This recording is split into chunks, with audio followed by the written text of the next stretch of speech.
Assalamualaikum warahmatullahi wabarakatuh. Perkenalkan, nama saya Sakinah Amatullah dengan nomor induk mahasiswa 8565233873. Kali ini saya akan melakukan percobaan tentang lensa cembung dan cermin cekung. Ya. Baiklah, tujuan saya melakukan percobaan ini adalah untuk pertama menentukan jarak titik api atau F kecil pada lensa cembung. Kemudian menentukan yang nomor 2, menentukan kekuatan lensa cembung atau P-nya tadi. Kemudian yang ketiga, kita akan menentukan jarak titik api atau F kecil pada cermin cekung. Baiklah, langsung saja kita akan menyusun rangkaiannya, di mana kita akan pertama akan melakukan percobaan pada lensa cembung, di mana susunannya ya, ada lilin, kemudian lensa cembung ya. Lensa cembung saya menggunakan belakang sendok ini saja ya.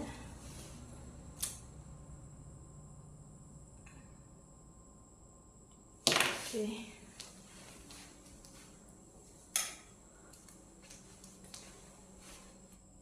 Baiklah, di sini saya akan melakukan percobaan pada lensa cembung dengan layar HPS tadi. Belakangnya ada buku yang berkilat. Kita akan lihat apakah ada. Sepertinya tidak terlihat. Kita akan menggunakan layar itu sendiri ya. Nah, tuh. Ada, sudah tercetak ya. Bayangannya ya. Nah, pada kali ini pertama saya akan menyalakan sumber cahaya sudah, kemudian atur posisi benda dengan lensa agar lensa penilai berbentuk ukur jarak benda dengan jarak bayangan. Ukur jarak benda dengan jarak bayangan. Semakin dekat maka akan semakin jelas ya. Semakin dekat dengan sumber cahaya, semakin jauh bendanya atau semakin jauh jarak fokusnya, maka keakuratan atau kekuatan lensanya semakin kecil akuratnya, karena susah mengukur jika ukurannya terlalu jauh ya. Jarak benda dengan jarak bayangan.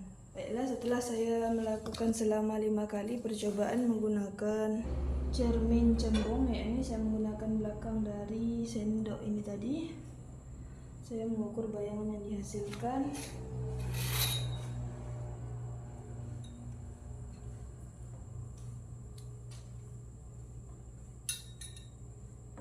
Semakin dekat maka ukurannya semakin kecil, semakin jauh jaraknya maka jarak bayangannya semakin jauh, semakin besar.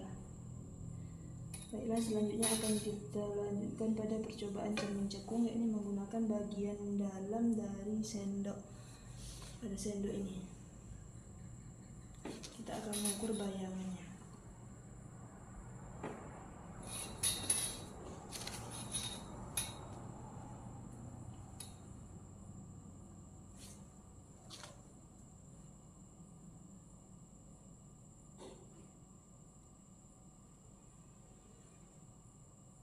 Dari percobaan ini akan bahwa semakin jauh dari percobaan lensa cembung dan cermin cekung ini dapat saya simpulkan bahwa semakin jauh jarak fokus maka keakuratan atau kekuatan dari lensa ini semakin kecil. Kemudian yang kedua, yakni semakin dekat jarak fokusnya maka kekuatan lensanya semakin besar. Kemudian yang ketiga adalah titik api lensa cembung merupakan titik potong berkas sinar bias jika sumber cahaya memiliki jaraknya tidak terhingga ya, tidak hingga. Kemudian yang terakhir ini kemudian terakhir titik api pada cermin cekung ya, merupakan titik potong dari sinar pantul atau berkas sinar pantul jika sumber cahayanya jauh atau tidak terhingga. Ini dapat saya simpulkan dari percobaan lensa cembung dan cermin cekung ini. Yang pertama adalah semakin jauh jarak dari fokus tadi, semakin jauh jarak fokus, maka keakuratan atau kekuatan lensanya itu tadi semakin kecil. Kemudian apabila yang kedua semakin dekat jarak fokusnya itu tadi, maka kekuatan lensa akan semakin besar.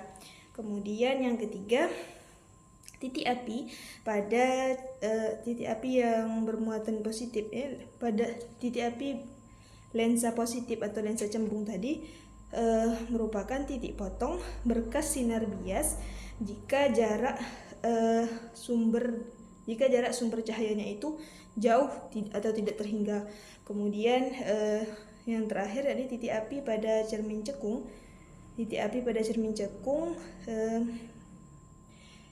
merupakan titik potong dari sinar pantul jika jarak sumber cahaya, jika sumber cahayanya itu jaraknya jauh tidak terhingga. Baiklah, sekian yang saya dapatkan pada percobaan ini, pada percobaan lensa cembung dan cermin cekung ini. Saya akhiri dengan Assalamualaikum warahmatullahi wabarakatuh.